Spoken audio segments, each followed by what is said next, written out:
It's Wednesday, August the 6th. Good morning and a warm welcome to the Morning Brief. I'm Kayode Okikelu on Channels. Well, I'm Channels as well, right? Yeah, we're Channels. And it's a cool Wednesday morning, one for which we're grateful. And we're here to help you make sense of all the developments in the last 24 hours and probably way back before then. I am Bukola Koka. Never mind, Jeffrey won't be joining today. Has to take a little bit of rest. But let's tell you that the Lagos state government has put word out yet again to residents in certain areas affected by the flooding to please seek higher ground. The Lagos state government issued that fresh warning to residents in parts of Lekki, Ikorodu and Ajegunle areas of the state to relocate from lowlands to highlands to avoid being victims of flooding. The commissioner, of course, was speaking to Channels Television, and a lot of people are asking, so speak to us, what are those areas in particular? So let's tell you, those around the coastline of Ikorodu, Majidu, have to move, he says. Some areas around the Lekki corridor too, but not all. He also said that Ekpe has always been safe, Mushin will be safe, Ikeja will be safe. But residents of Isheri in Opik area of the state should be on the alert. So this is a word, call it warning, call it heads up, whatever you want to call it. Or the state government is putting word out because we've seen the impact of the rains in the past few days, and it's not been good to see. But ultimately, the state government is calling for calm after that downpour. Well, it appears, Kadi, that is the reality of those who live in low-lying areas. Every year, they must relocate, despite the inappropriateness or the tardiness and the discomfort that comes with relocation. Some apparently have nowhere to go year in, year out, and that's why they find themselves in this very difficult circumstance. You see right there, homes in a particular area of Lagos, I believe in Agboyiketu area. Those in Ijede LCDA are also facing this particular challenge. In the future, we look forward to a better management of the situation. Of course, we spoke yesterday to the fact that the Lagos state government indeed, made preparations ahead of the flood in many areas of the state, partnering with relevant agencies to ensure that they're able to manage the situation should the flood come. But we've seen now that in some areas, there are still a lot of, measures that need to be taken. For instance, the people are talking about blocked drains. So further down in the hinterland, there needs to be government response as well in terms of infrastructure development to ensure that when the flood indeed comes, that they would be protected. There'll be better mitigation efforts. Away from that now, Kadi, we'll also know that WAEC a few days ago released the results of the 2025 West African examinations. And quite a number of concerns have since come from the 2025 examinations, the West African Examinations Council, where Mr. Amos Dagnot of WAEC is saying that 1.718090 candidates representing 87.24% of those who sat the examination obtained credit and above in a minimum of 5 subjects with or without English language and mathematics. However, only 754,545 candidates representing 38.32% obtained credit and above in at least 5 subjects, including English language and mathematics. This is a major drop from the 72.12% recorded in the 2024 edition, indicating a 33.8% point drop in performance. That's huge, Kayode. 33.8% drop in performance. So that's a lot of failure. Well, WAEC has also been speaking about the reason for this performance, attributing it to increased measure to check exam malpractices. Kayode. They say success isn't an accident. It's not by accident. Same with failure as well. Failure is not by accident. It's if success is a result of putting plans in place and preparation, same with failure. It's a process. It doesn't just happen. I mean, this brings a lot of memories to mind. First, the JAMB situation, because this was the narrative at first when the JAMB results came out, and it was said that, you know, we've been able to curb malpractice. That's why we recorded, you know, this result. But then it turned out that there was an issue with the whole CBT system that accounted for, I think, over 300,000 students or thereabout failing. So we do hope, as much as possible, that this is not the case. In fact, some people hope this is the case because it's really sad to see the narrative that this much students are failing in that sense. So we're recording such performance. So we must have that conversation around what we want to really do with our education in Nigeria. And it's a conversation that has to bring everybody on board. Is it the method of teaching? Do we need to improve on the curriculum? I think that the answer is obviously yes. Per time, you need to keep improving. What is the infrastructure like? The big one, are we training the trainers? We had Coach Rena Wakama on the show yesterday, the D-Tigress coach, and she said that if we want to do well in sports, we need to train the coaches, because it's the coaches that then train the players who will give us the results that we want across board. And same goes for education. How well are we catering to the welfare, the training, support of our teachers? And I think the answer is out there. So yet again, success is not an accident, same as failure. It's sad, but we must do better, certainly. And, you know, this is coming ahead of the implementation of the CBT approach to testing WAEC students. And, we, you know, we were huge on this particular aspect of the conversation a few months back when we were expressing concern that in areas, many rural areas where there is yet no competence as to even the use of, you know, the computer by students in those areas, how would they then be able to adapt to the new method? And we're having, you know, this, you know, drop in performance. So what would then happen when the CBT approach to testing for WAEC is then deployed across board? Are they prepared? And we recall the challenges, you know, that the students experienced in some parts of the country during the conduct of the WAEC exam. Some students writing examination well into the night, and they had another test the following day early in the morning. Well, that may necessarily not be an explanation for failure, but, you know, we must also factor all of these events into the conversation.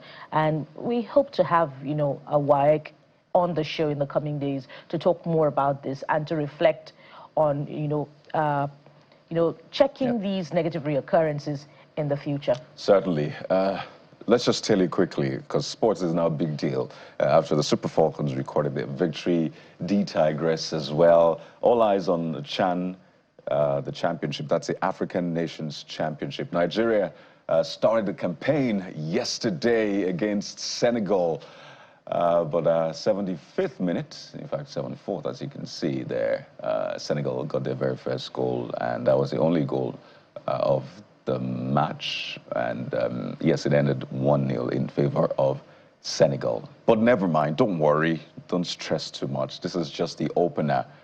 All right, I don't know if you say your $100,000 is still not in jeopardy as much.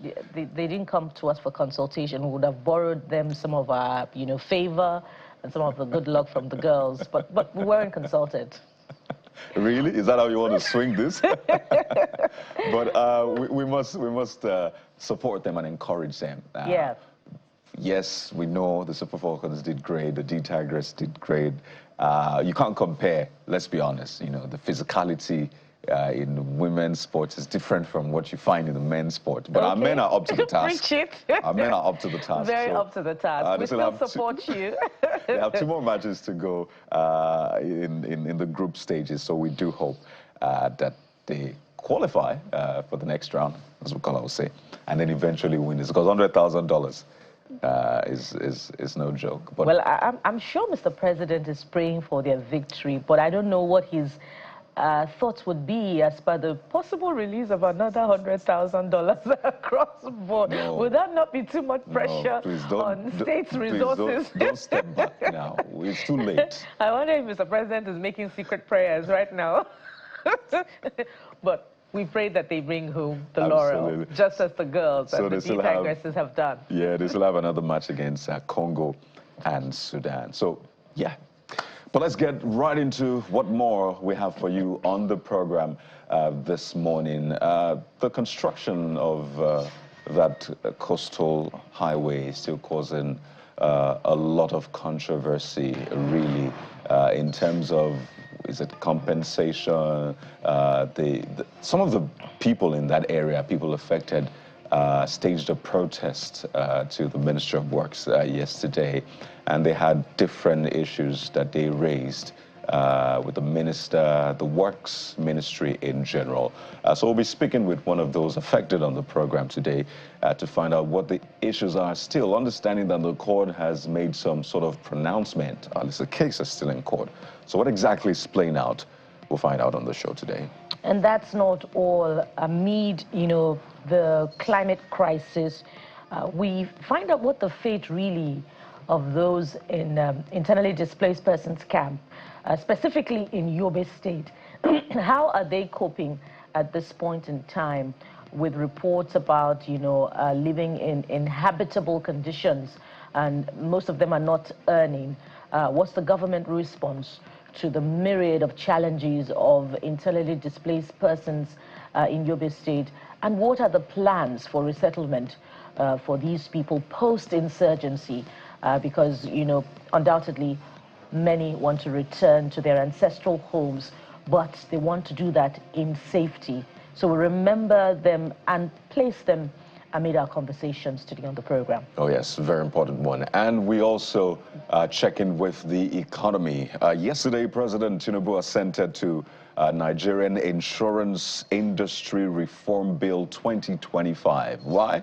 Well, the goal is to basically drive financial sector transformation. And we understand that this is going to boost Nigeria's drive towards a $1 trillion economy. What is this about? How does it affect you? I know insurance is a conversation that is not such a big deal yet in Nigeria as much as you find in other climes. You only think about it when you want to do your third-party insurance for your vehicle. And even at that, a lot of people don't understand the implications of the import of it. So we'll talk insurance today, how it affects you and Nigeria's economy at large. So, what a package we have for you. But how are the dailies reporting the big stories? That's where we're headed to next. And we have Mr. Ayo Akeria joining us in a moment. Stay with us.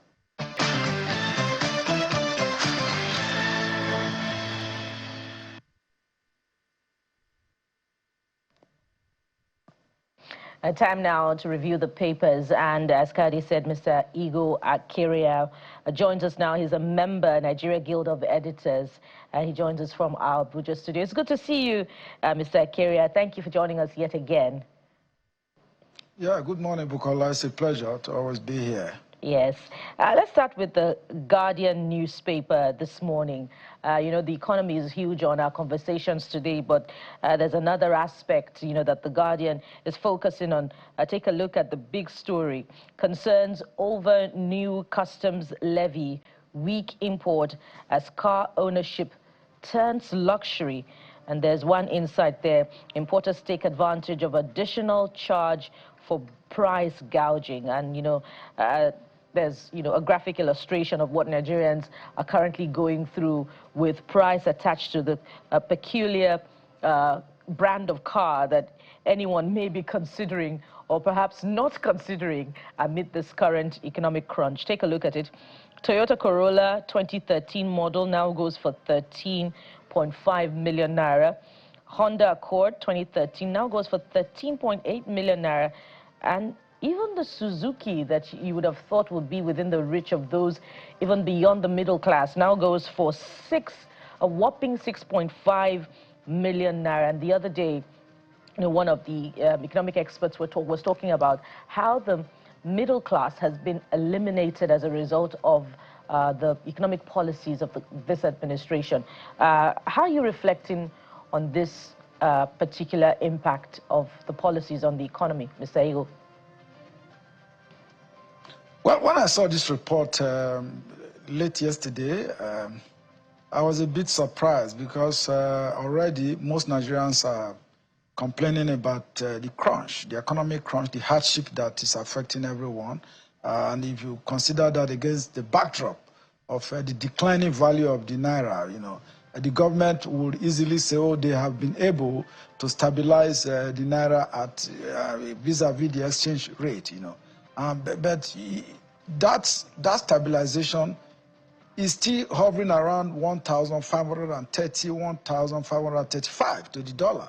That is very, very huge compared to what the exchange rate in 2015 before the APC government took power. So for me, it resonates very well, but quite negatively with most Nigerians that, when the cars that we are talking about here, even used cars, these are not new cars.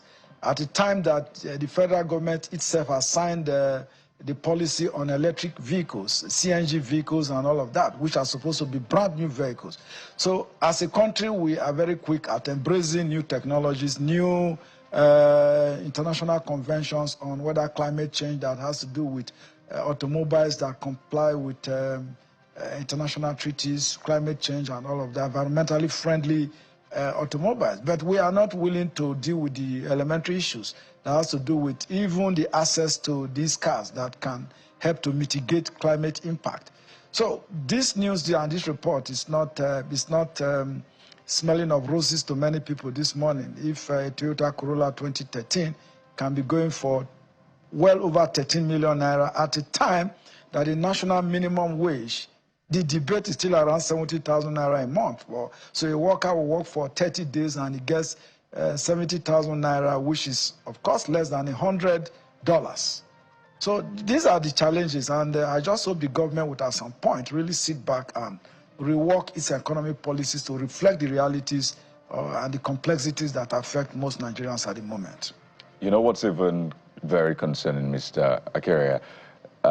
So let's say the minimum wage earners, well, because of what they earn, at least it will be tough for them to afford it.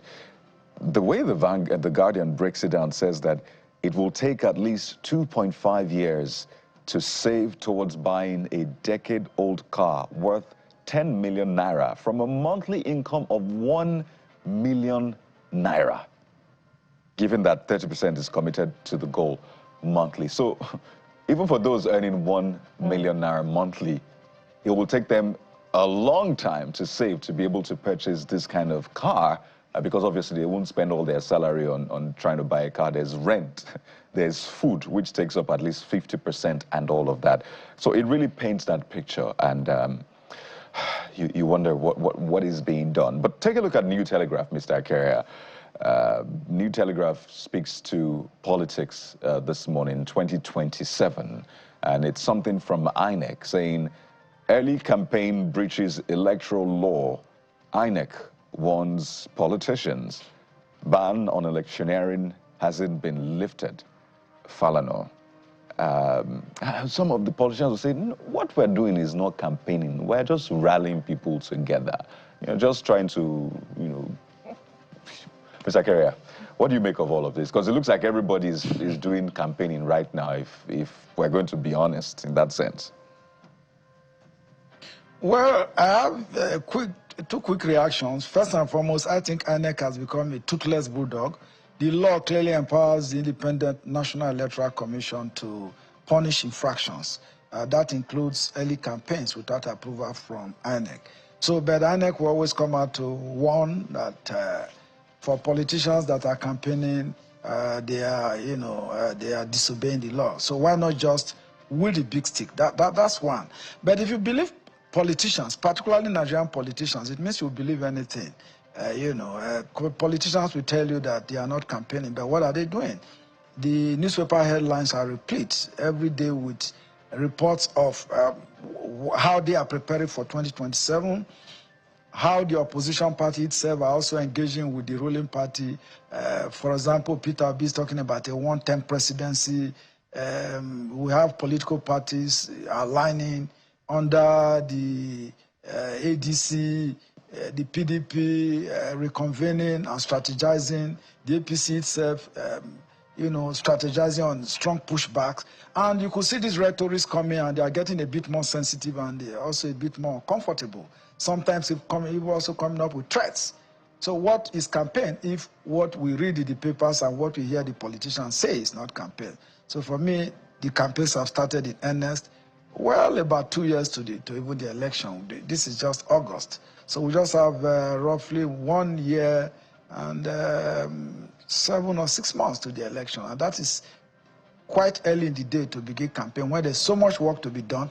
We just took the story on customs rise, customs tax, rise on imported cars, and nobody is addressing those issues. And you also look at insecurity, which is still ravaging parts of the country almost everywhere. And of course, the road conditions are impassable. I'm from Delta State. As we speak, the train service from Itakpa in Kogi State to Warri is disrupted. It's not been working for 3 days. If you have to go by that train, it continuously breaks down. So these are fundamental issues that should be addressed at a time that you can't even travel by road from Abuja, any part of the north to the south. So for me, I see these as very serious challenges, such that the southern part of the country, particularly from Edo State, Delta State, Bayelsa, Rivers, is almost cut off. If you have to go by road, once you go beyond Kogi State, you can't proceed anymore. Edo State is worse, and as you move into Delta State to Bayelsa, we talk about East-West Road. The rains are here. Part of the road is being cut off. So there are issues that I think the federal government should address. For the train service, if you have ever taken a trip on the train, you'll be ashamed that these are refurbished coaches, rejected coaches, maybe in India and China, that were simply refurbished and then dumped on us as new coaches. And that is why you see the regular breakdown and passengers suffering on the way. You take the VIP, the so-called VIP coach on the train, it is laughable. There's nothing like VIP there. And then you cannot even complete your journey, a journey of 6 hours. Some arrive the next day. So I think this is an area that the federal government should look at. The management of the NROC should look at this very seriously. I'm pained by it. That's why I brought it up this morning. So for politicians that are campaigning, I think this is not the time. There's so much work to be done by the ruling party and the government. And speaking of, campaigns, we wonder if the warning by INEC should be restricted to the pages of newspaper and extended to political parties with, enforcement of what the Electoral Act really says. But away from politicking to the Nigerian News Direct, which looks at, a major development from the last 12 hours coming from the presidency. NIRA 2025, Tinubu signs reform bill ending 20 years deadlock in insurance sector. And, this is being touted as a game changer when you consider the reforms contained in the bill that has now become law. But, as Kade said earlier, many Nigerians approach insurance, with some form of hesitancy. When you're done with your third-party insurance for your vehicle, some never even go, the extra mile to get a comprehensive insurance vehicle for their vehicles. A lot of us are guilty here.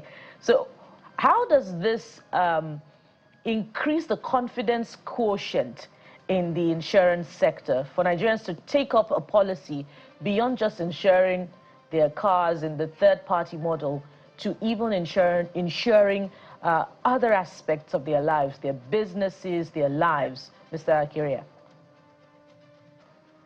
Well, I see this as an interesting development. Many people do not know that the insurance sector has more financial liquidity than the banking sector. It's actually richer than the banking sector.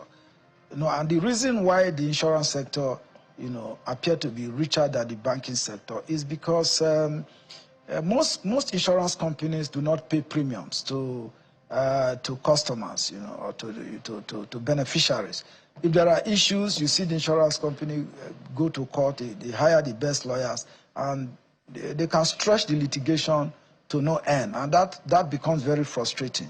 That is on one hand. On the other hand, the literacy level, the insurance literacy level in Nigeria is very low. If you compare that to even the per capita income. Earlier I spoke about the wages that Nigerians earn. If a man earns 70,000, maybe 120, 150,000 naira, that can barely feed him and his family for more than 3-4 days in the first week after earning his salary. Why would he be thinking of insuring himself? Don't forget, beyond even third-party insurance for vehicles, we have life insurance, we have property insurance. You can actually also insure your valuables, whether it's your necklaces, your wristwatches. If you think they are valuable, you can actually insure them against loss and damages. You can insure your television, you can insure, so many things can be insured. So in Nigeria, the insurance culture and the awareness is still very, very low, so very poor that most people do not. When people talk about insurance, they look at it with suspicion that it is some kind of phony Ponzi scheme that is meant to rip people off of their resources. But in advanced economies and societies, most people insure, one, because they have better wages, two, the insurance companies themselves are very responsible and they are alive to their responsibilities. How many insurance companies can any Nigerian walk up to, to insurance also actually give loans? They can release funds for capital investment, for all kinds. So it's not only the banks, and that is why some of the insurance companies are actually very, very rich, because they are able to reap profits from revolving investment and funds. So I think the insurance companies and the government itself have to rev up advocacy.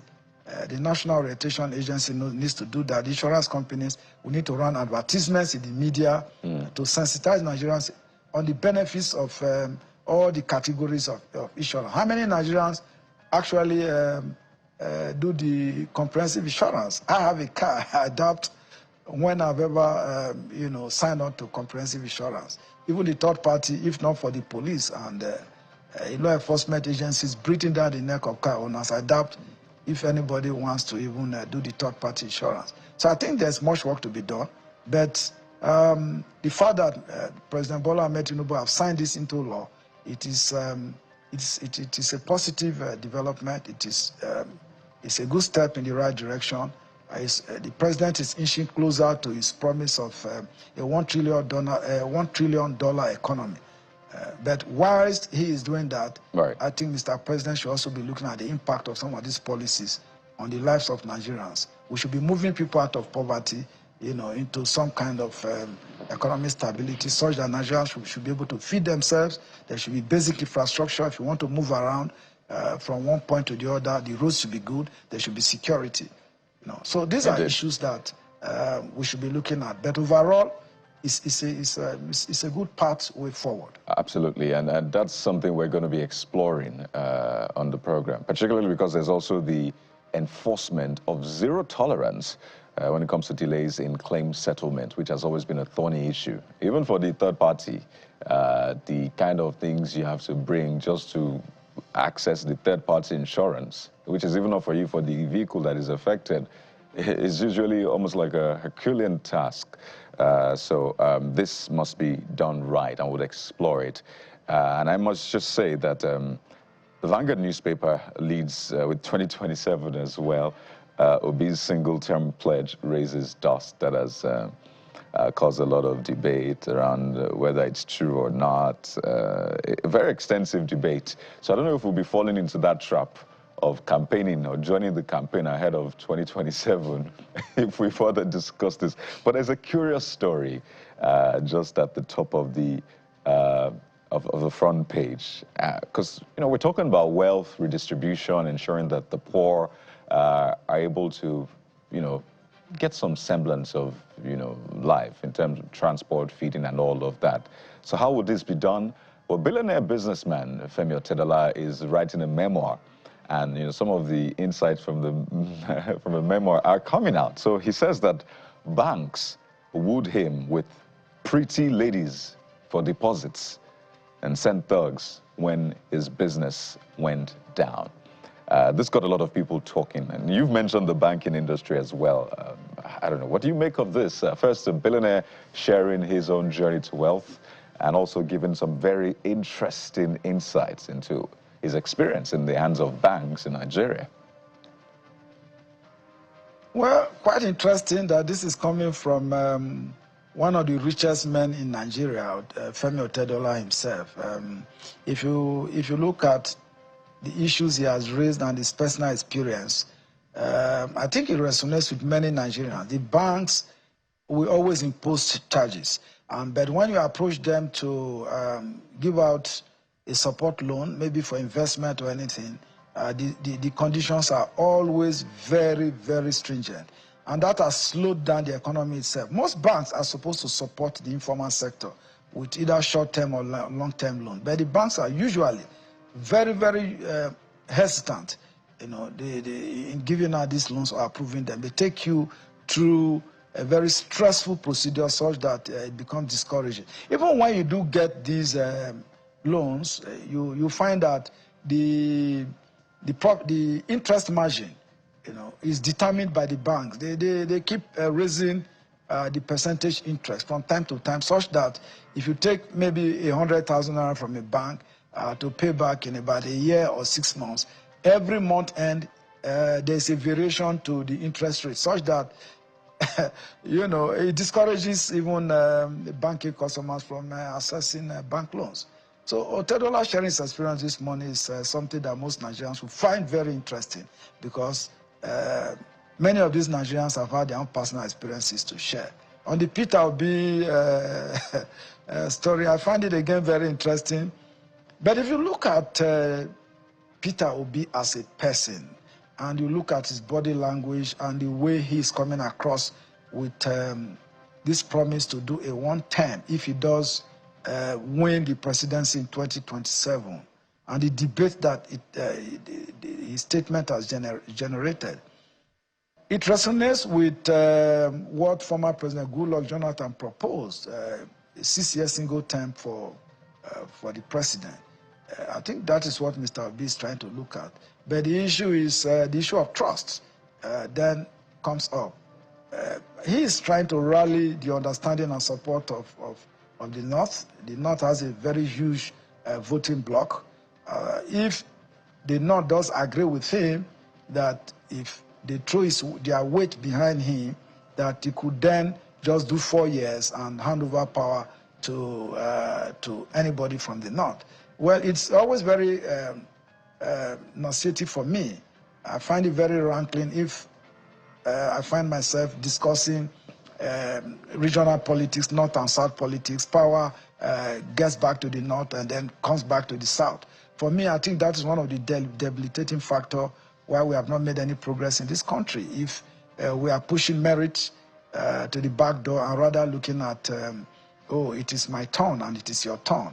This turn-by-turn politics has not helped us as a country. Other countries that have made progress are looking at their best minds, the best individuals that can deliver on good economic policies that can move their countries forward. So it is not about the regional politics of moving it from one end to the other. So, but if Peter Obi is able to convince Nigerians that he should be trusted with this, his one-term promise, maybe that is going to create an upset, such that if he does succeed, it means that the entitlement mentality of politicians always thinking that they're entitled to a second term would have been clearly obliterated. So we wait to see how this is a developing story. Wait to see how this pans out in the days ahead. It certainly is developing, particularly if it indeed happens. So what happens after that? That's a question on the minds and, I believe, lips of many Nigerians. But let's quickly go to this Nigeria as we wrap up now. Of course, it doubles down on New Telegraph's focus on INEC's warning to political parties. But amid all of that, there are other concerns, and many have been speaking to how politicians seem to have developed amnesia. While development issues remain, campaigning are ongoing, and governance seems to have been left to suffer. Speaking of which, look at the story beneath the big picture on the front page of This Nigeria. Lassa fever toll rises, 811 infected, 152 dead in 7 months. And there are a few riders there. Okay, just one.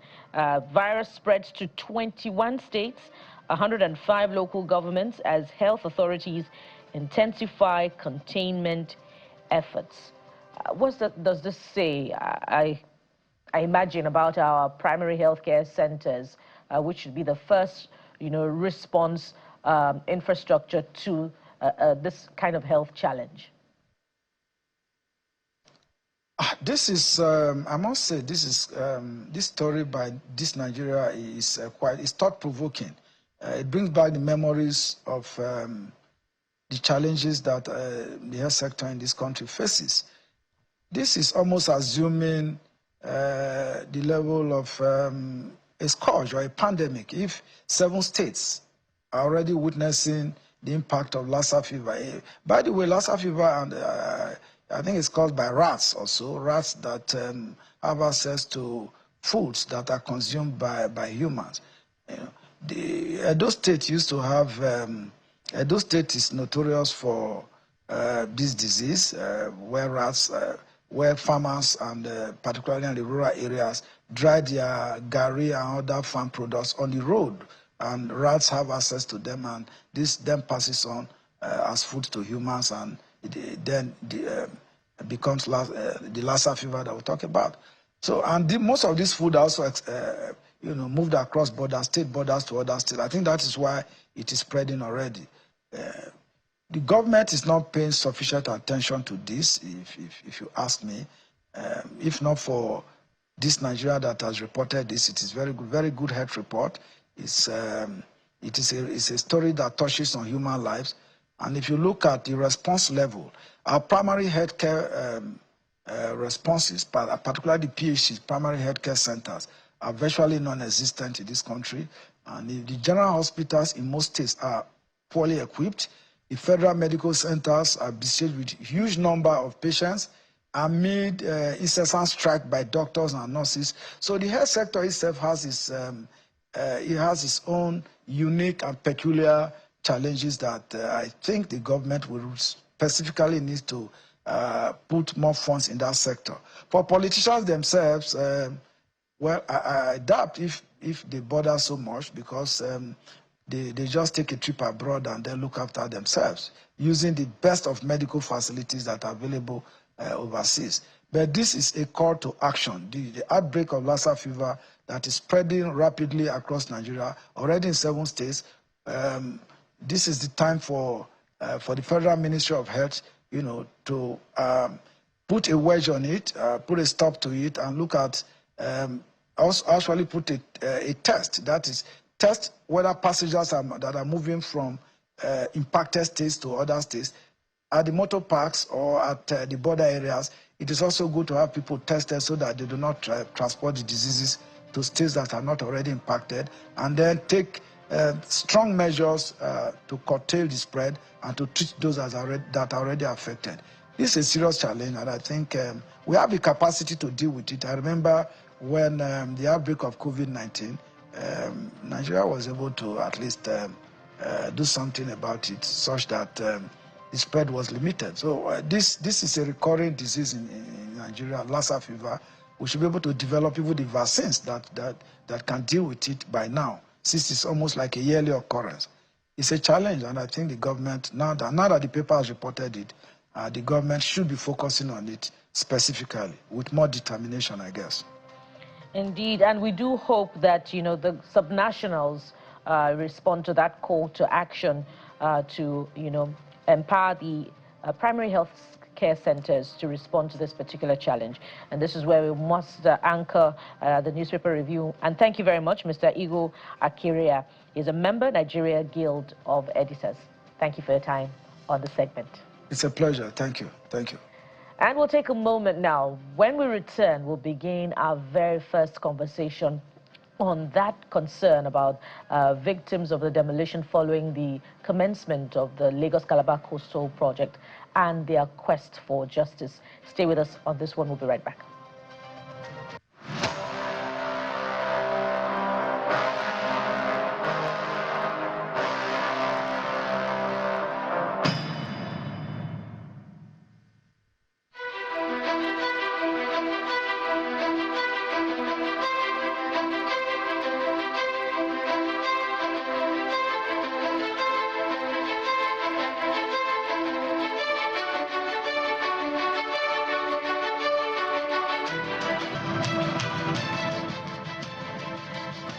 Well, the Lagos-Calabar Coastal Highway is one project that has brought a lot of excitement, has a lot of prospect, but on the flip side, has brought in as much controversy and debate.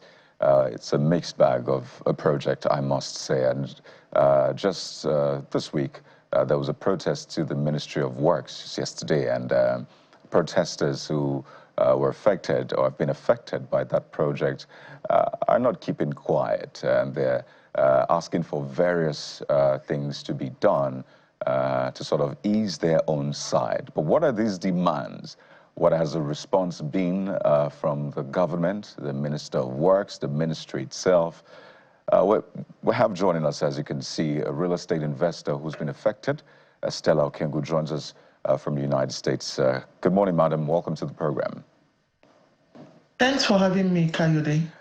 Well, this has been one long-drawn battle from social media to the streets of Lagos, Abuja, to the courts, to in fact, the town hall that held, but still, this matter lingers with this latest protest. But maybe we should step back a little bit and get a sense for people who are still thinking, we thought this matter was done with. We thought we are now forging ahead with the project. Speak to us about the real issues, because I know that this matter has been taken to the court. I know that the judge gave some advice to the parties. Your plaintiff spoke to that as well. So speak to us about why this still lingers in spite of all of the interventions. Yes. I was in Nigeria for 8 months, and when it was happening, that was my longest stay in Nigeria. And when I was in Nigeria and they said the coastal road is coming, on June, we had to go and re-verify if we are on coastal road. So we went to physical planning, and out there, they verified that we are not on coastal road. We have a certificate that verified that we are free from the coastal road alignment. So I traveled back to United States of America. So the next thing I started hearing again that the coastal road is coming to our area. I was like, this is not so.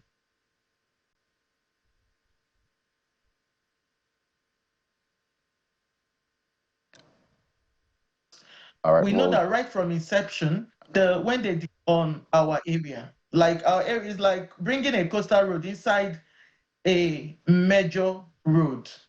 So it was traumatic. I had to fly down again, and with some help, I got the minister's phone number and called him to tell him what is happening. So that first time he was, approachable.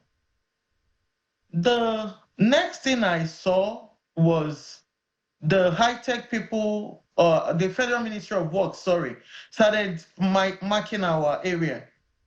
And I called him again. He also confirmed. I remember when the MTN 2 African Cable did their own presentation. They told him on that Okwaja Okumokbo perimeter axis that he should go back to the gazetted alignment, which we are not on gazetted alignment. So everybody was happy. He said to save on national television, he says to save Okwaja and Okumokbo 2 African Cable, that he is going back to the gazetted alignment and rerouting back to Challenge 25. So everybody was happy. We are happy. We celebrated and we left. The next thing we saw, they started coming to our area again. What is happening? Now I met with I met with the assistant controller of works, and I found out that a lot of estates there that built on the gazetted alignments has gone to compromise, have their way, bribe their way through. So the assistant federal controller of works, when I was trying to tell them, look at what you guys are doing. Your minister came to the national television to say that he is not taking our route again. So what's happening? He said, in his words, he said, Madam, you're speaking too much this thing. Get your subscribers to gather like 200 million, change it in dollars and bring it to us in the federal ministry in the evening. I was like, my subscribers, most of them are diasporans. If you start telling them such a thing, they will even think I'm the one that is orchestrating it. So I cannot do that. So he was like, okay. So the next thing, I called the minister to inform him what's happening on his ministry. And the next thing, he was so harsh on me. I had to, I don't know what to do again. I had to apologize. And the next day, he came and did the demolition. In short, with what the information we gathered, because the first time they came there, it was high-tech officials that came. I told them, look at all our documents. They called me, look at all our documents. We have everything. So why are you demolishing our property? Now, I think they called, one of them called, one of the white men called their boss, and they told them to move out their equipment on our property. The next thing, I left to my house and came back.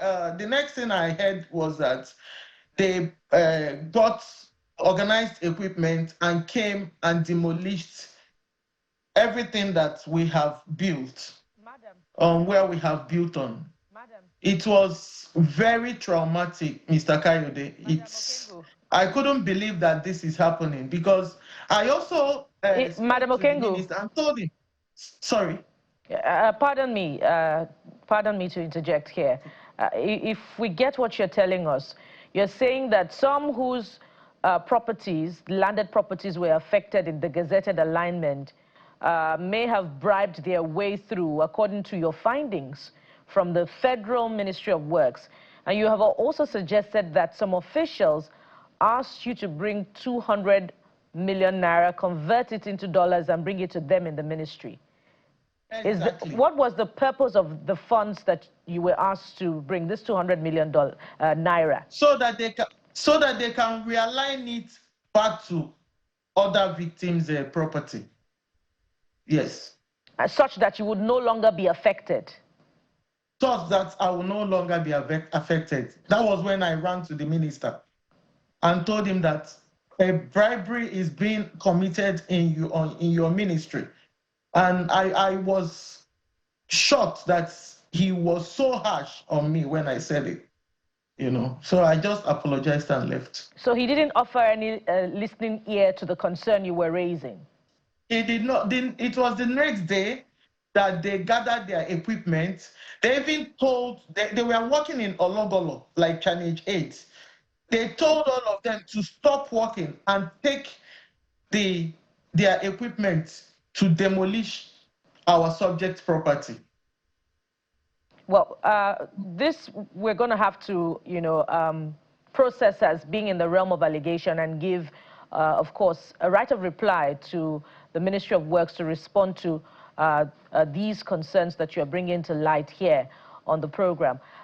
So after that, after this demolition, have there been efforts, besides the protests that we've seen earlier in the last couple of days, efforts of your members in the diaspora to also, engage with the Ministry of Works yet again on compensation, since the demolition has been done anyway?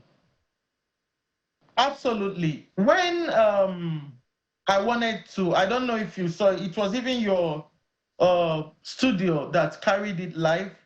When I told, I came to the stakeholder and meeting. The first time when I started, I told them that we love the coastal road. That was why we left. We don't want anything that will affect our subject's property. The minister, you are doing very well. You are doing amazing, but this is a matter of national interest. This is diasporans. We have not benefited anything from Nigeria government. And now, because of the way we believed, personally, I believed in this dispensation. The way we believed in this dispensation, that was why, we had to convince the diasporans to come back to Nigeria and make their investment here. There is one man. He's a doctor in United Kingdom.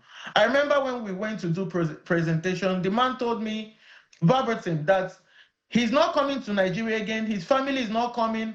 In short, he's from UK. So I know what it took us to convince such person, to come back to Nigeria. He's a Dr. Basharun in United States.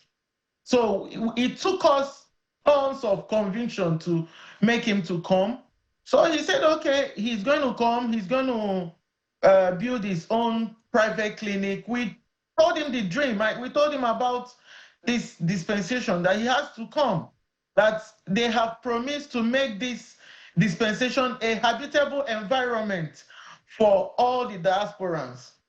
So the man personally wrote to the NIDCOM, Nigerian Diaspora Commission. I have the letter here, and told them his story, that please, they should find a way to, and unfortunately, the NIDCOM, I have the response. They said they can't do anything, so that's we're in court. I don't know. So let me just quickly follow up. And it's crazy. It's still traumatizing, Certainly, particularly for those who have invested millions of dollars in this, it certainly will be. But let's speak to your demands now, because the minister had said time and again that compensation will be paid. In fact, we've been seeing the handing over of compensation. There have been updates from time to time. I think as at the last time, about 2.7 billion naira, that was last year, they said they had begun paying 2.7 billion naira. So speak to us about that. Is it that you do not want compensation, or compensation is not being paid to you? What are your demands in that sense? Yeah, Mr. Kayode, I think we are intentionally targeted, because for the minister to come to the national television and harass me, abuse me, and incited a tribal sentiment on me, he's bent on not doing anything. And the most disgusting thing that he normally says is that the president is behind him.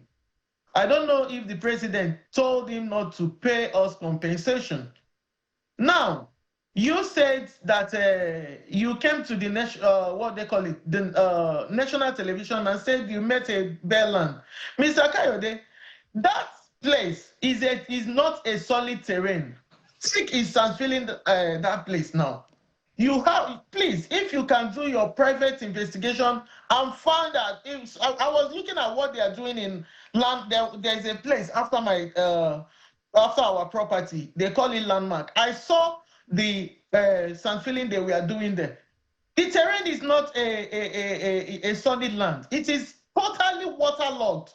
We had to do a 5 feet sand filling. We first started with Swarm Boogie, you know, the site preparation and clearing. We engaged one of these, you know, Swarm Boogie is between 500 to 1 million naira per day, depending on the capacity. So we engaged, imagine engaging 5 Swarm Boogie. So every day we spend 2.5 million naira or more on Swarm Boogies. You know, and we did it for close to 4 months. Calculate it. Apart from that, we did a sand filling of 5 feet height, and the 5 feet height is about 150 to 200,000 naira a truck. They are buying sand now. Thank God they are doing coastal road. They can see it. We did not. There was a time we are sand filling that the subscribers was like, what did we get ourselves into? Because this is a private money, you know. So we sand filled. In short, when I told the people we normally we contracted the sand filling to do a rough sketch, you know, it's about 4,000 to 5,000 sands, you know, that we used. Sorry, 40,000 to 50,000 truck of sand. So what figure, what are you looking at in terms of compensation and what is being offered? We have not even spoken about the drainage. We have not spoken about the CSR that you do, you know, the committee special responsibility or moneyless. They will come with there was even a time they came and said that they needed cars, you know. So I had to tell my subscribers, we got some cars for their chiefs, you know. That road that they are using, we are the one that did the road. That place was bush, sand field, you understand? Now, if you say that you met a bare land, why will you leave the, what do they call it? The gazetted alignment that is waterlogged, and you run to a bare land that has been sand filled? So my question, and I hate to butt in yet again. So what in terms of compensation are you looking at? Has anything been offered? You've put a cost to it. What is that cost? Because you've talked about 50,000 trucks of sand, all of the work that has been done.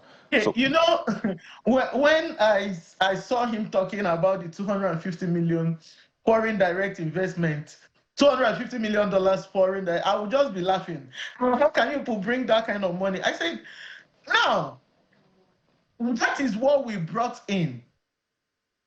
The area that you took is, you have not even given us the opportunity to give you what this thing that you have demolished, what we have spent. Those people that are there, about 390 plots that you took from there, from us. You have not even given us opportunity to come. And the only thing you are saying is a bare land. They don't compensate bare land. You would have taken the legal alignment. In America, there is something they call an eminent domain. Domain is like overriding public interest. But if a government is coming to take your property for eminent domain, they will make sure that you are okay. You are okay. The compensation will be good. They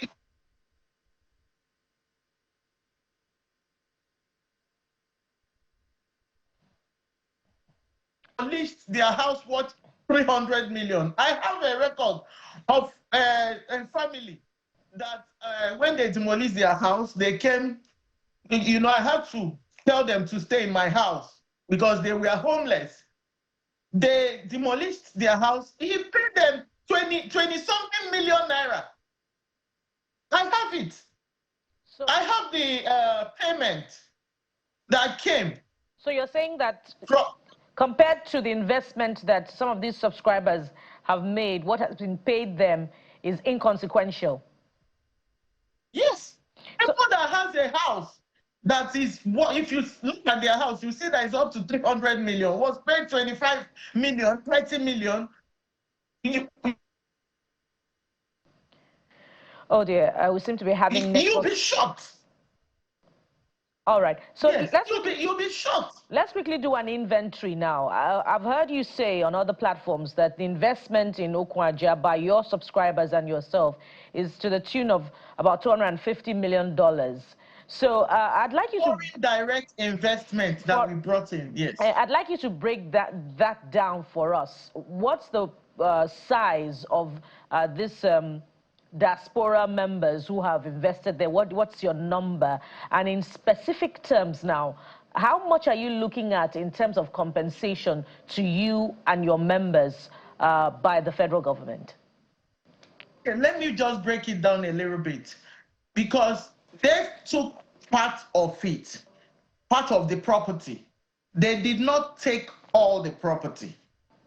Now, that place they took, because we are providing infrastructure, what they call it, the subscriber paid 150 million naira per plot on 500 square meter, which is about what they call it, about 390 something plots.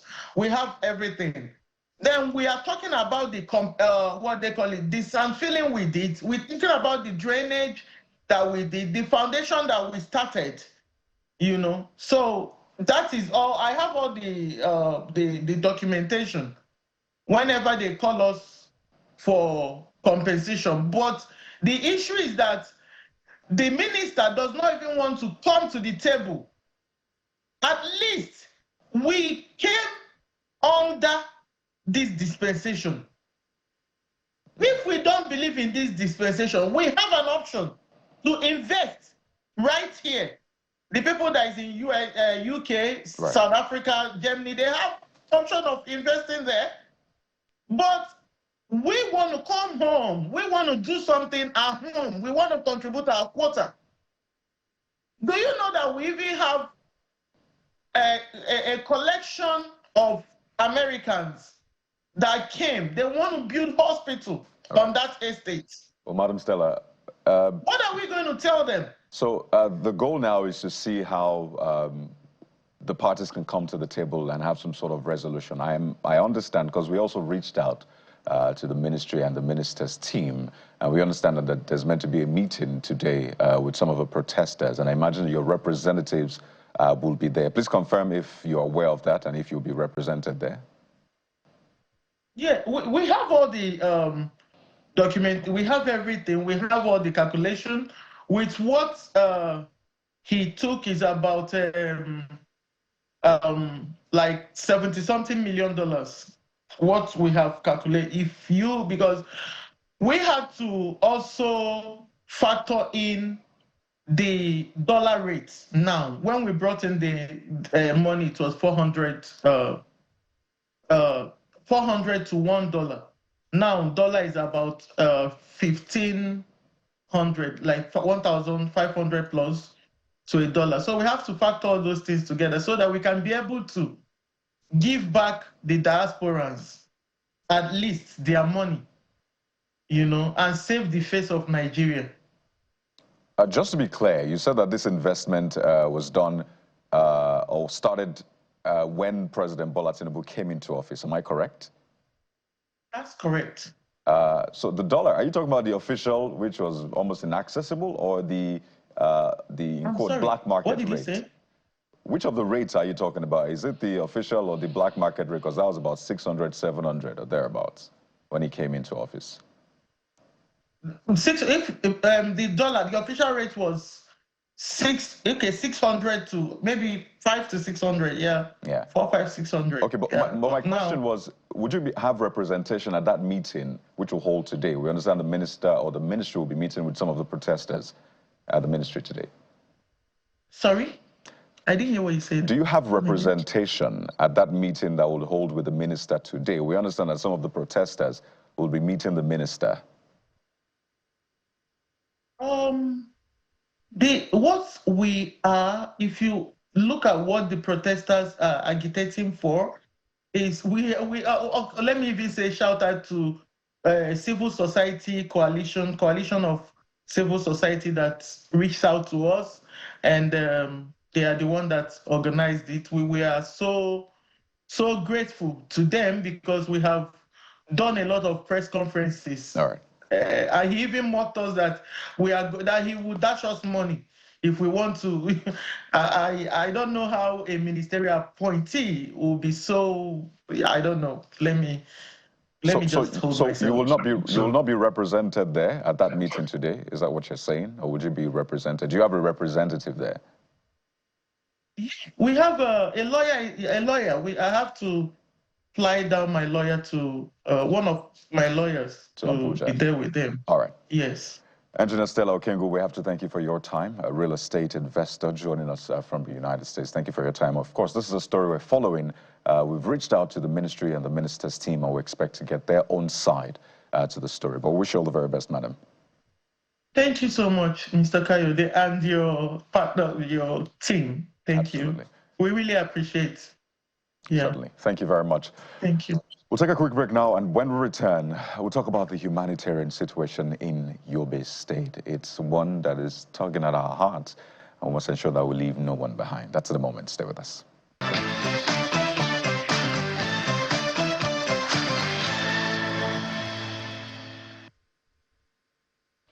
Welcome back. And so we head to Yobe State now, where reports of the plight of IDP persons, that's internally displaced persons, are quite unsettling. But let's come up close with those who should know exactly what their situation is and what is being done about it. And we have joining us Mr. Mohammed Goje.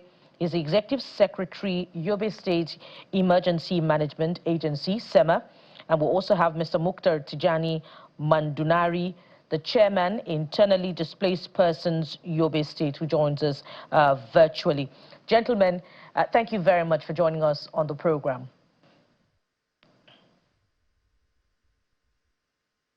All right. Thank you very much, and good morning. Brilliant. I'm glad you can hear me. So I'm going to start with you, Mr. Mandunari, and reports coming through from IDPs in Yobe is that some are dying of hunger. Many are unable to access farmlands to farm because that's traditionally their preoccupation prior to the insurgency. Is that the case? Paint a picture of what currently obtains in IDPs in Yobe State. Mr. Mandunari, that's for you. You may need to unmute, sir. Mr. Mandunari, that's for you. Please unmute so we can hear you. Okay, let's go to Mr. Goje. Same question to you. That's what we're hearing about the plight of IDPs in Yobe State. What have you been able to gather from your visits to these camps? Mr. Goje? Thank you very much, and thank you for having me this morning. Thank you very much, and good morning, and thank you for having me this on your morning brief. I would like to start by saying that in Yobe State, the context is entirely different because for Yobe, we have already moved from IDPs in camps to a more realistic and durable solution. For the IDPs in Yobe State, while there has been stable improvement in the security situation across the region, then most of our IDPs have already returned to their ancestral home or host community, with the exception of only one political ward, Walandinari, who are still in the host community or nearby towns. So the situation now, even though there has been a tremendous improvement because of the funding constraint, funding with donor parties and other developmental challenges, the return of the IDPs comes with a larger burden to the government. And when I say to the government, I mean in terms of resettlement, in terms of giving them their livelihoods, in terms of returning them to their ancestral trades and businesses. This has faced a huge challenge to the government. But of course, as a responsible government with the primary objective of saving and protecting lives of those displaced, this is the direction the government is taking. Currently, at the moment, when you look at the round 49 of the displacement tracking matrix, the Northwest in total has over 640,000 IDPs. Not Central, not East, and if collectively, if you join all the numbers, Yobe State gets one of the most complex number, because ours are in the host community. And when you say they're in the host community, it means we need to reintegrate them. We need to make sure that they are getting the basic livelihood. So the Yobe State government amplifies and also use the durable solution approach to ensure that if you return or you reintegrate or you relocate to new community, what do you need? There is a household package for those that are returning. There's a community package for the community that you're returning. And there's also a package for the community that is hosting you. Assuming the community is hosting you, it will be overstretched. The facility that you use in that community will be overstretched. So much so that a package is also assigned for that community that is hosting you. So in Yobe, the approach the government is taking is that of durable solution, and that's the model the governor is implementing, and this is the best global best practice. Internationally, 15 countries were being piloted for the durable solution in line with the UN on the Secretary Action Agenda on Internal Displacement. Nigeria is one of the countries, and Yobe is one of the states in Nigeria that has piloted that and is leading in that process in terms of developing the action plan for durable solution, IDP policy for the state, and returning those IDPs to their host community along the three pathways: return, integrate, or relocate with the accompanying packages. So while there are challenges, we believe that as a responsible government, we first look at their needs. And coming to the donor fatigue and the global funding gaps, what we look at presently, we have reviewed the gaps accompanied with the challenge, especially with the withdrawal of US aid, and we have defined our gaps based on sectors, based on health, based on water, environment, education, all in order to see how government can fit in and close this gap. But in summary, for Yobe, the flight of the IDPs are in the host community, and most of them have returned to their ancestral home, except for Maldonado town, which presently government has developed a holistic approach to return them by rebuilding the town, rebuilding the basic infrastructure, healthcare, education, water, security, so that when they return, their basic services and livelihood will follow thereafter. I wonder how comprehensive that policy is in terms of reaching, those who are, scattered in areas of camps that they have built by themselves, which would have been my follow-up to you. But let's quickly take it to Mr. Mendunari to confirm some of these things or to raise other concerns about the plight of IDP camps. Mr. Mendunari, the same question to you now.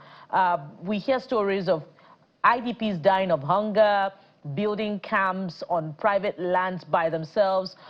They're not earning. Is this the situation of IDPs in Yobe State? Yeah, good morning all. As you have said, my name is Mukhtar Alhaji Tijani Madandunari, the State Chairman, Internally Displaced Persons, Yobe State. Well, towards your question, the condition of IDPs in Yobe State, as which you have stated, dying for hunger and water. Just this is a talk by somebody who is not part of the community, or rather, he is out of the cycle to know what is there in. As I am representing them, as far as Yobe is concerned, Yobe State government is one of the the best governor who has the will and zeal of IDPs and 100% supporting activities of IDPs in Yobe State and is one of the governor out of the 36 states that has signed into law the bill for the IDP policy in ground now, actively working under durable solution as now the ESM has just said. So vulnerability is all over, not only Yobe State. Vulnerability is all over due to the insurgencies, the farmers, herders, clerks, and the global warming, and so on and so forth. So this hardship is a global phenomenon. But for dying and all, SEMA is, government is contributing through SEMA. And the partners which we have in Yobe, particularly the WFP, they have their monthly stipend, which they have their own voucher, card in hand, who will every month go and withdraw that card through food voucher. The food voucher will be used for every person, and a total number of millions have been registered under the WFP and other non-governmental organizations who have been having all such kind of food assistance and livelihood support. And there's some in other end towards the government, the training and retraining of vulnerables through various skills acquisition. And after the training, they were also supported with startup kits to go and continue with their normal livelihood support. But there in seeing both sides, there are few gaps. The gaps are that you are not returned to your ancestral homes, so the access to land is difficult. Somewhere you have to hire for a land before farming. That is true. That is happening in Yobe. And me, a person now living in host community, as ESM has just said, Malam Dunari is one out of the 178 wards which was not returned yet to their ancestral home. And government is now on top gear, looking forward after the security situation has been improved. Now government is planning to settle us back. In Yobe, the three pathways which have been used is the return and reintegration. Okay. We didn't relocate, we only integrate and return. These are the two options that have been used, and those who have been integrated will have a perception survey, intention survey have been done to the IDPs to decide and look for the places where it's suitable for them to have access to land and access to social amenities, which government has did willingly. Let me come in quickly here, because you talked about the WFP, the World Food Program. I just want to be sure you're aware that the WFP is suspended emergency food and nutrition for 1.3 million people by the end of July, which is just a few days ago, because of critical funding shortfalls. Are you aware of that? Are you experiencing that? Yes, of course. As you said, funding has been withdrawn. So the challenges started just within that period of lacking some of the aids that we IDPs have been receiving. And it has affected not only IDPs, the vulnerability in the victims of HIVs and all other malnutrition sectors have been affected. So this is very common, and government has already planned and looking inwards in supporting those things through its counterpart funding to support the internally. That is locally there is a plan to address such kind of issues of children malnutrition, and also there is you say Save the Children, which is now actively come in such kind of support in various wards and local government. I just wanted to put that in. And doing all these things. It did. So I just wanted to put that in so we don't gloss over the issues. They're very real issues. If your WFP is pulling out, if the people don't have access to farmlands, which puts their own livelihoods at risk, then these are major challenges. So let's speak to Mr. Goje to get a sense of what the government is doing, because if the WFP is pulling out, that's a major one. I know the BAY, the Bay States, that's Borno, Adamawa, and Yobe, have come under intense pressure, and particularly for Yobe, the plights of Ambia Tasha, Ambia Kura, and Ambia Shehuri IDPs is also a major concern. So speak to us about what the state government is doing first to buffer the withdrawal of the WFP, and to find a way to get these people back to their farmland so they can farm and in turn feed themselves, their family, and their children. A lot of them suffer from malnutrition. I think to start with, as a responsible government, immediately after the withdrawal of the US aid and other funding challenges due to the global funding fatigue, His Excellency Governor Malabo invited us to do a deep dive analysis of what are the gaps. We did the analysis, and the analysis has indicated sector by sector, individual by household, how the impact has affected Yobe State population in terms of health, education, agri, and other aspects. And just last week, His Excellency the Governor launched a multi-billion naira agricultural input distribution. This is aligned with some of the outputs of the analysis to make an informed decisions. And most of the IDPs were incorporated in terms of distribution of these farm inputs to access farmlands at the most best price with mechanized. And other partners are key in complementing the ongoing effort of the government. But of course, as government, we are mindful of the fact that they are not here to stay permanently, and that's why we always emphasize on localization, capacity transfer, and ownership. And we are foreseeing this coming not just before the election of the United States, but also due to the other ongoing crisis within the country and also globally. We have foreseen it coming, and we are prepared for that. Out of the over 2.2 million ID population individuals across the Northeast, Yobe has almost up to 200,000, 177,000 of the individuals are from Yobe State.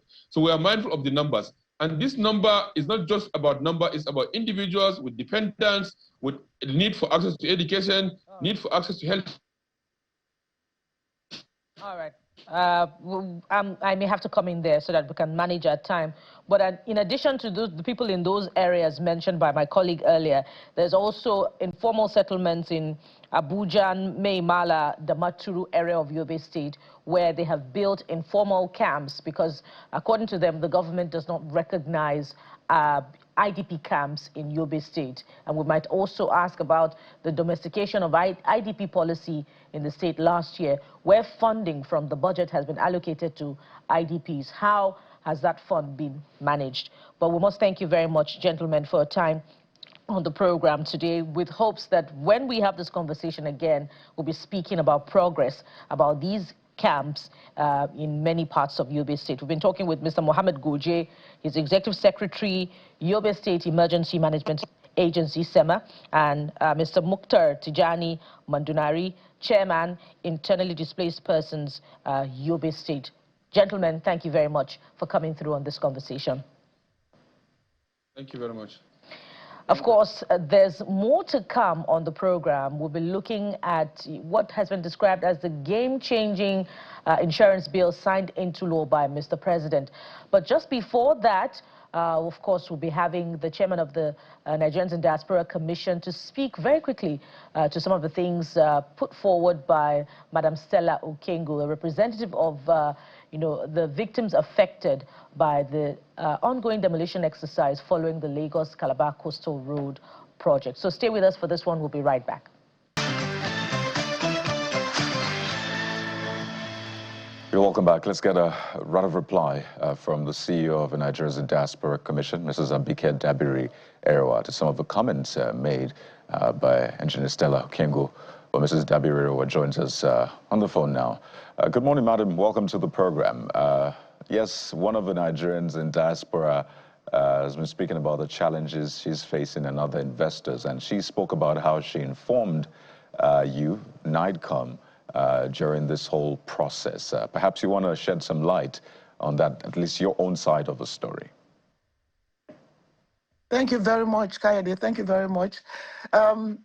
You could see that when she mentioned that they informed NIDCOM, she kind of glossed over she didn't complete the sentence.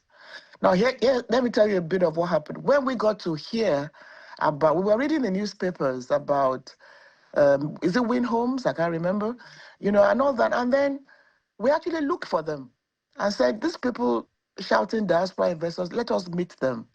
So after maybe like 2 months or something, quite a while, somebody reached us. And then we started having a conversation. We actually sent our team in Lagos, because we have a Lagos office, along with their representative. There was a lawyer there. They actually went to the site that they were talking about. It was at that time that they discovered that the case was in court.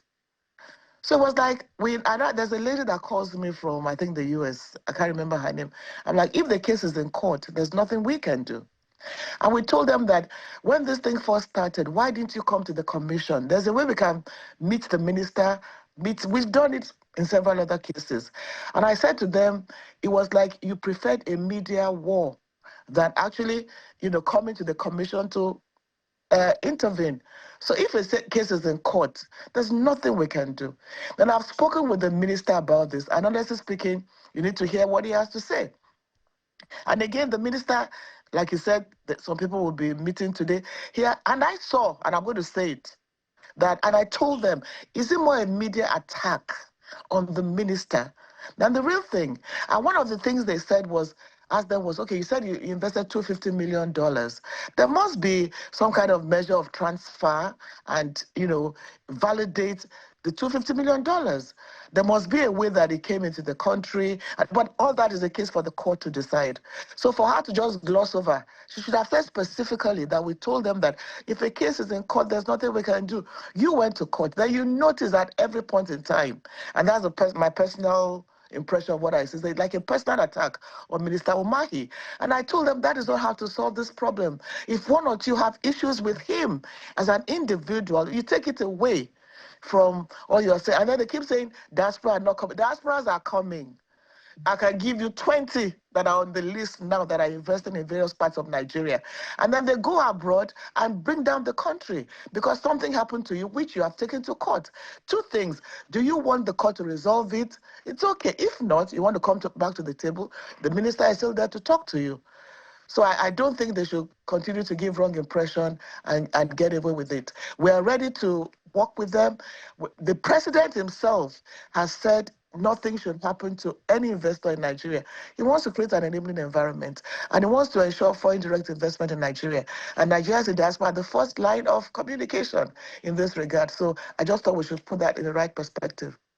And that's great to hear. So for a lot of people who have watched and are listening, perhaps some have similar issues or they just want to be prepared for possible future occurrence. What's the process to escalate in this, and what is NIDCOM promising in terms of intervention and ensuring that they have a smooth process when issues like this come up? Okay, I hope you got me, ma'am.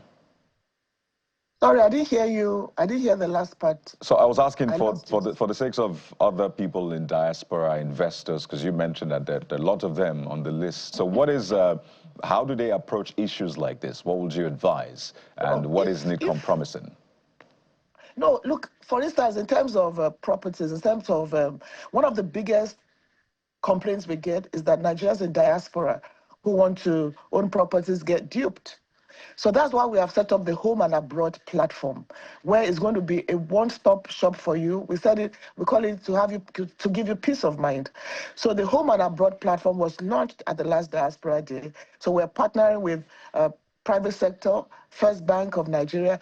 If you go on the platform, you can choose the property you want, and we're going to ensure that you do not get, the money is not paid until the property gets to you. So that's one of the things we've done for Nigerians in the diaspora.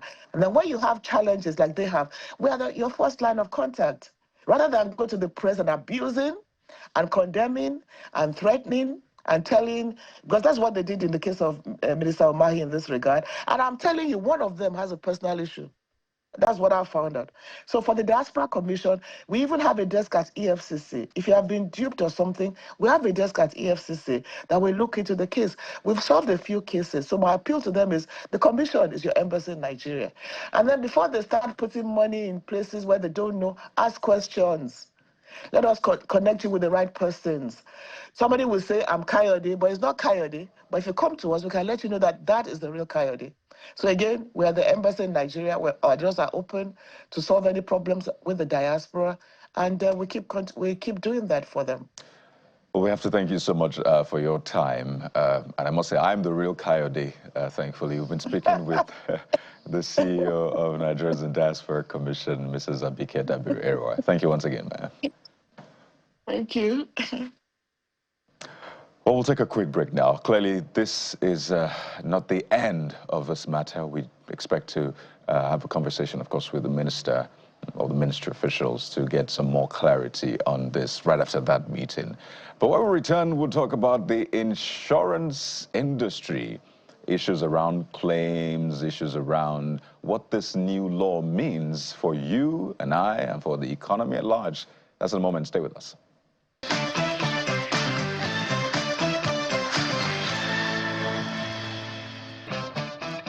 Welcome back. So let's talk about the new insurance legislation and what it means for you and, of course, for me.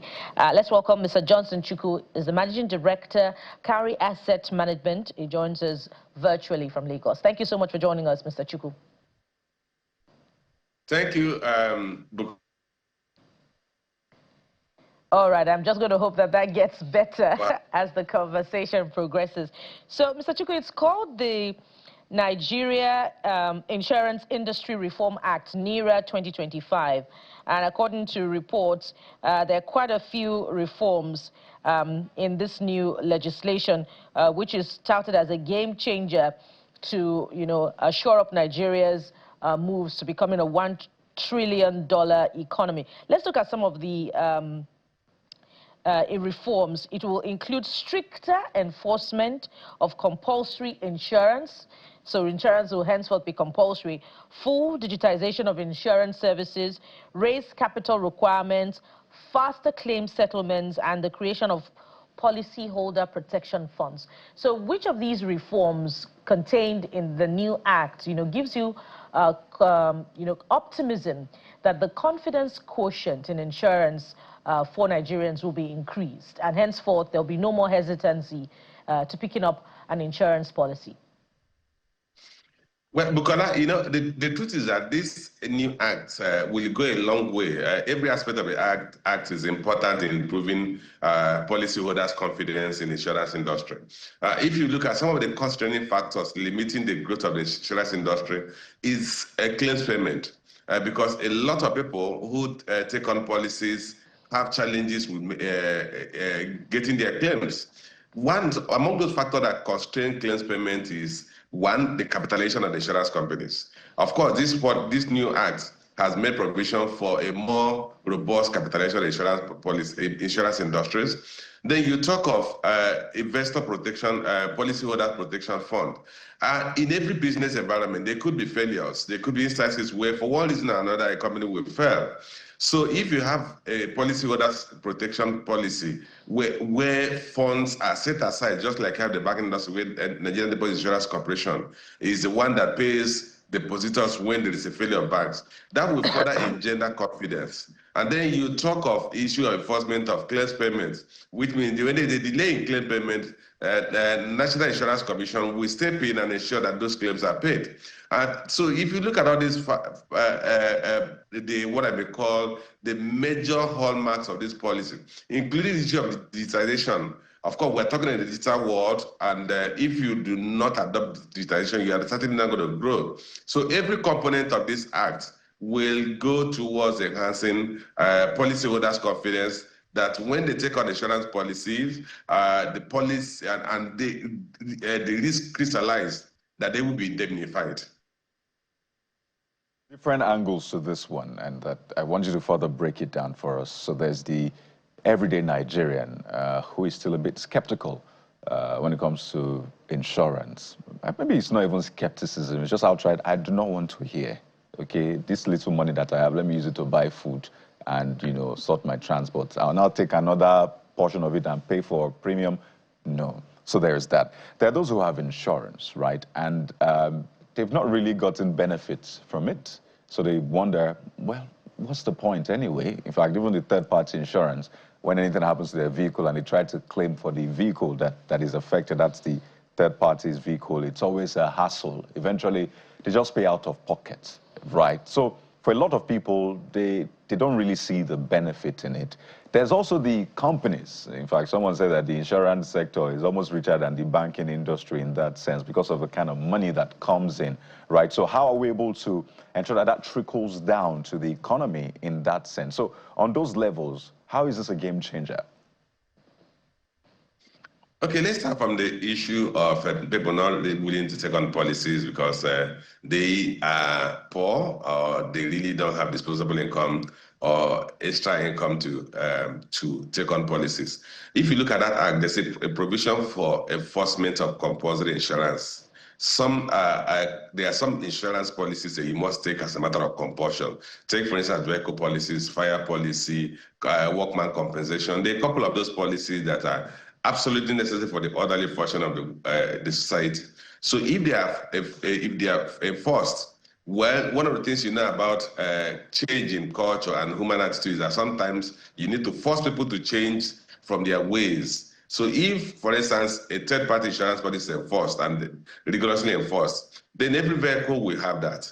Then what follows is that there is a provision for claims payment for ensuring that stringent enforcement of claims payment then means that if you have a third-party insurance cover and you have an accident, remember that you're not the one that will be paid. It is the third party who you damage his or her vehicle that will be paid.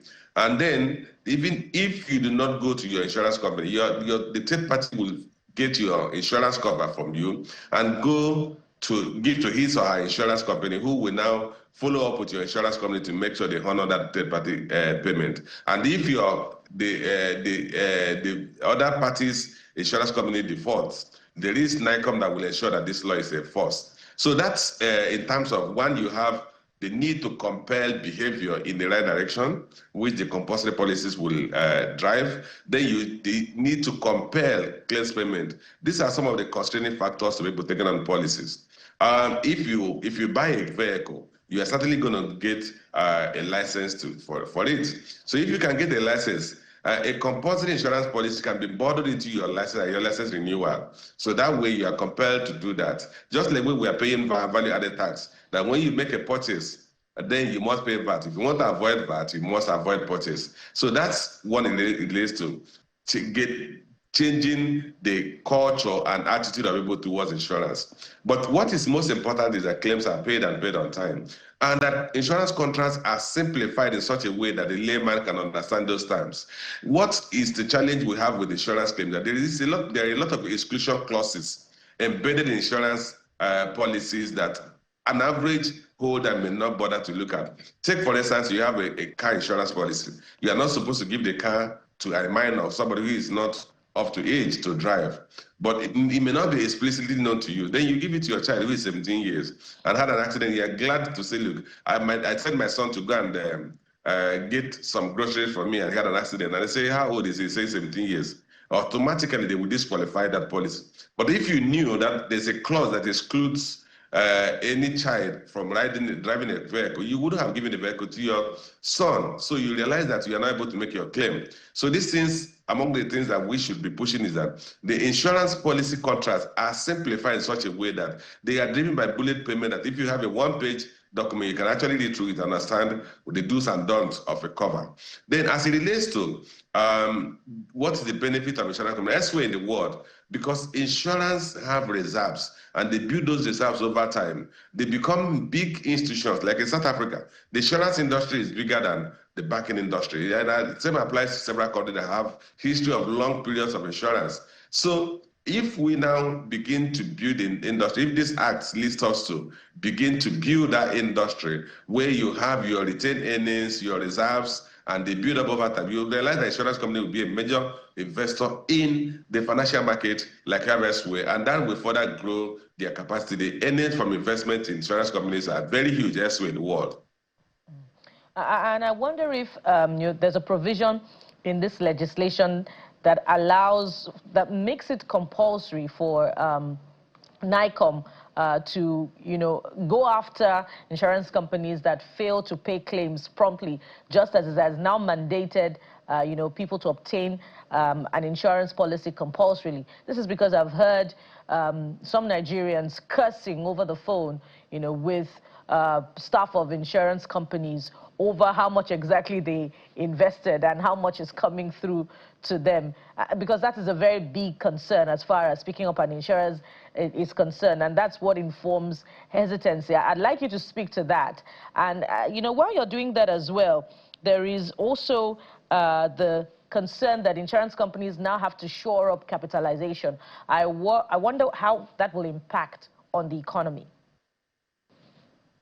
Okay, starting from the first part of your question, insurance requires that for every policy you underwrite, there is a part of that premium is kept in reserve. So you have several reserves that insurance companies are statutorily required to keep. So these reserves, what the NIDCOM needs to ensure that these reserves are represented by assets that the insurance companies hold. Some of them liquid assets to meet obligations as they fall due. So if an insurance company failed to make good or to indemnify a person who suffered a loss on a cover, then NIDCOM can enforce this payment. We've had instances where reports are sent to NIDCOM, and NIDCOM will impose some regulatory enforcement on that insurance companies. They are NIDCOM, because they give life, they also have the power to take life. NIDCOM has the capacity to dissolve the board of an insurance company. NIDCOM has the capacity to take out or to remove the executive management of an insurance company. NIDCOM has the right to ask an insurance company to transfer part of their reserve funds to a dedicated account where disbursement could be made. So the key thing is that for NIDCOM to exercise these authorities that they have. I can't remember the second part of your question. Maybe just refresh me on that. We might not be able to deal with that because of time. Are you there? Yes, Mr. Chukwu, because of time, we might not be able to take that on, but clearly it's an ongoing conversation. In fact, I just thought of the whole back and forth between some of the investors and government, if insurance would have also sorted that. But we have to anchor at this point. Yeah. Say that again? Okay, I remember you were talking of the capitalization, how that will affect the economy. Yeah, but we're totally out of time, Mr. Chukwu. We have to run. Apologies for that, Bukola. Yes, indeed. Thank you so much, Mr. Johnson Chukwu, is the MD, Cowrie Assets Management Company. Thank you for coming through on this one. But we have just, you know, an offering for you before we go, and this is something that will warm your hearts. Cowrie, oh, yes. Have it. So let's just show you the moment that two police officers stepped down from a private jet, Nigerian Police Force private jet. In case you're wondering what exactly is going on, well, there you see ACP Aliyu Shaba and CSP Sentome Obi, the 2023 and 2024 winners of the Police Officer of the Year Award. Yes, they've been decorated with the new rank. And for ACP Aliyu Shaba from Delta, he had contributed immensely to the peace in Ekpan community by liaising with various clan heads to embark on arms and ammunition mop-up in the community through a disarmament program which he initiated. He tagged it "Surrender Your Arms and Get Pardoned," and this led to hundreds of youths dropping their weapons. He also decimated many criminal gangs like Bobone, also known as Ogbanje, Ololo, Scorpion, and many others, Wari, Efuru, Udu, and its environs, as it was posted to the state. Well, CSP Sentome Obi, head of Financial and Cybercrime Unit at Zone 16 Command, Yenagoa in Bayelsa State, also earned a national acclaim following his refusal of a $17,000 bribe aimed at derailing a massive investigation. So there you go. Commendable. When they do great, we absolutely commend them and ask that others emulate them. So big ups to these gentlemen and to others who are making the force and Nigeria proud. So on that cheery note, we hope we've been able to encourage, motivate you to go out there and do good, great stuff. Thank you for being a part of the show today. I'm Kayode Okikelu. And indeed, you've also got what it takes to inspire. So lead today. And of course, we're back again tomorrow with another interesting conversation and conversations. I am Bukola Koka. Bye for now.